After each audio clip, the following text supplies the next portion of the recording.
Good morning, everybody. Happy Tuesday. We have an amazing show for everybody today. What do we have, Krystal? Indeed, we do. We've got Alex Rojas of Justice Dems to tell us what their top targets are, what they're looking at this cycle. We've got Eric Blanc of Jacobin to talk about labor's role in 2020.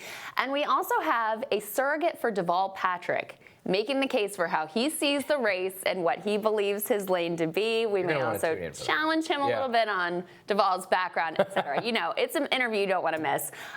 But also, yesterday we reported on the fact that the New York Times had written this article about Young Turks host Cenk, a friend of the show, of course, who's running for Congress, in which they completely, wildly lied about this interview that he had done with David Duke, in which he was incredibly confrontational with Duke, accused him of being an anti-Semite, and in their article, they had characterized a sarcastic statement he made as being basically like an endorsement of David Duke, saying he's not a racist, which was the complete opposite of what happened. So, under pressure, Saagar, New York Times issued a correction. Sort of a throw correction. That tweet up on the screen. It says an earlier version of this article referred him imprecisely to a remark by Cenk, a radio host running for Congress. When David Duke appeared on a show denied being racist, Mr. Uyghur was sarcastic when he replied, "No, of course not." Only took let's see, that 6:46 p.m. December 16th yesterday. So about a good 48 hours into this news cycle. Yeah.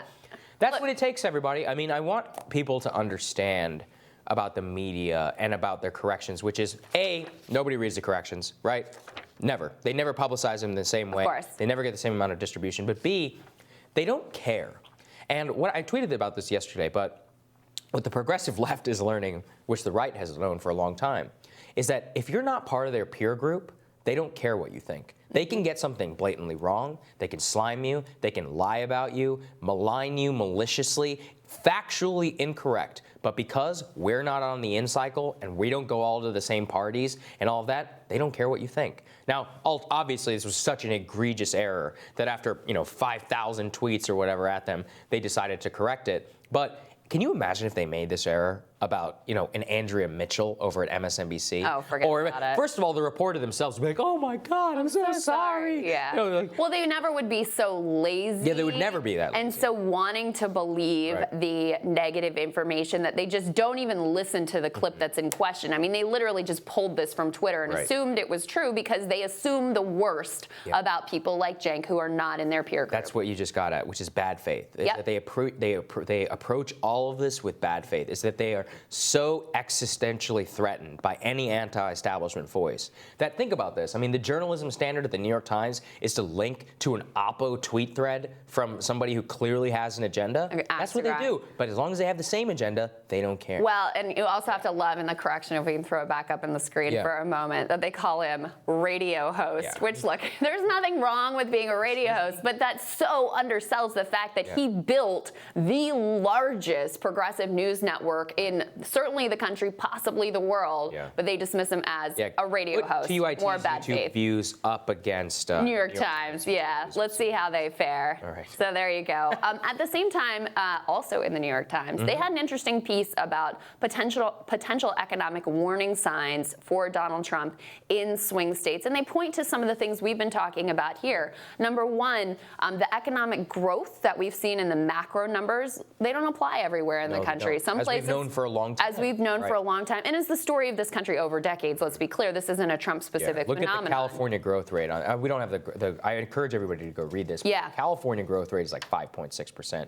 New York is 3.3. Florida 6.9. Texas 6.6. Huge amounts of growth. They're also out in the West in places like Nevada. But in the crucial swing states, Minnesota, Wisconsin, Michigan, Ohio, Pennsylvania, you got sub 3% growth. 1.6% in Wisconsin, 1.6% in Ohio, et cetera. And what they point to, which I think is right, which is again something we've been covering on this show, is the decline in manufacturing. Job growth there has been steadily decreasing and even declining in certain places. They point to Macomb County in Michigan, of course, which is like a crucial, critical, always looked at bellwether, where they've lost net manufacturing jobs. The trade war has also taken a toll on the ag economy. So this is all happening. It reminds me of the Hillary Clinton election, where Democrats were trying to say the economy's great, the economy's great, the economy's great, Right. and people weren't feeling that. But part of the issue is that the Democrats this time around are not trying to say that the economy is bad. Right. They're not actually. See, the problem is they don't have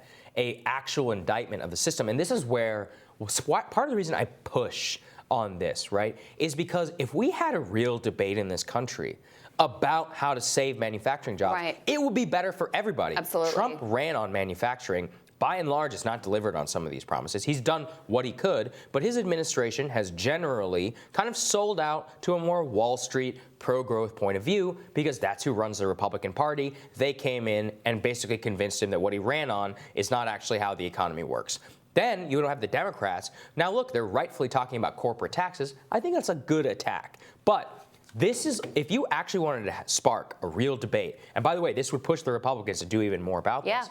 This is what we should, our entire national focus should be upon. Look at the industrial Midwest of this country with sub 2 to 3% growth. Yeah. And all of that is linked to manufacturing and to agriculture. And so, like I said, a real debate, and you really only hear Bernie Sanders and Elizabeth Warren even talking about this. And Yang has his. And Yang has, of course, his analysis about his automation. But what we really need is to have the national media and others realize that this is the entire ballgame, because it's not just a story of 2020. This is a story of our economy, who it's structured for, who does it work for, and who doesn't it. And if you put that type of pressure on politicians, they'll actually respond to those incentives. That's exactly right. And so it's not, I mean, to put the political analyst hat on, the thing that could move voters, swing voters, are these numbers, are the failures, right? You promised that things would be different, and they're not. I mean, it's not more complicated than that. Right. But instead, we're fixated on these, esoteric debates about military aid in Ukraine,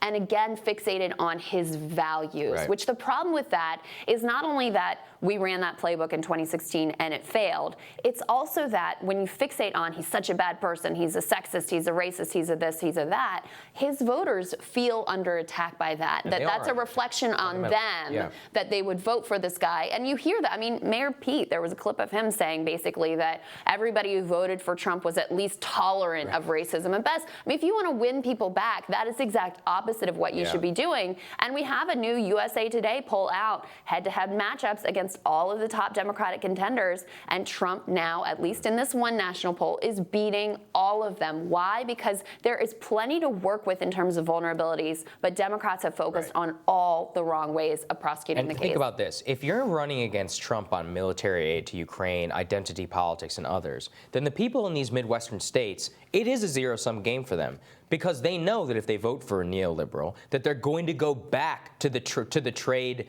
deals, which made their economies actually shrink. Right. So they're going to say, look, I got to pick the lesser of two evils. With Trump, at least he talks about manufacturing and has some ostensible care for how I'm doing in this country, where the others are totally willing to just sell you out completely to globalism, to the coasts, to whatever, and to corporations.